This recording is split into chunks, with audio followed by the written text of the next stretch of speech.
Siyathobeka. Uphile, uphushe, uphumelele. Kama kuphasa down challenge ufike.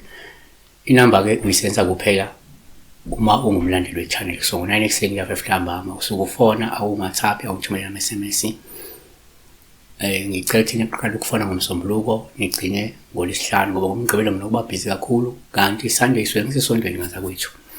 Asibheke la iphupho lokuphupha ngulombukeli, umlandeli obebheka la iphupha umuntu emkhombisa indlela emnikeza ama-direction, yabona. So nake sinakusho number 1, ngokuqondile uma wenza uphupha umuntu uwuphawu luhluma ekukhombisa indlela ngoba lungasho ukuthi kungenzeka usuke uzothola umuntu ozokunikeza iluleko ezinhle, iqondiso noma-ke umhlahlandlela empilweni. Izakha 12 verse 15, kepha kuhlakaniphile ulalele izeluleko.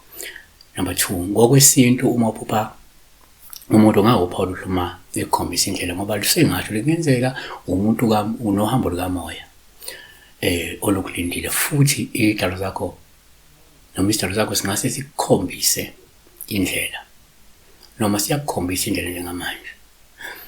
3, kuyenzeka futhi uma uphupha umuntu uwuphawu luhluma ekukhombisa indlela osuke kungenzeka uzokuba nenqubekela phambili kokwenzayo ngoba ingelosi kaNkulunkulu kade ikhambele ikhola futhi ikukhombisa indlela efanele.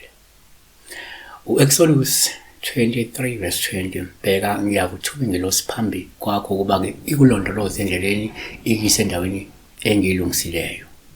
Kanti amaHubo 91 verse 11, ngokuba-ke uyakuya lezi izingelosi zakhe ngawe zikulondoloze ezindleleni zakho zonke.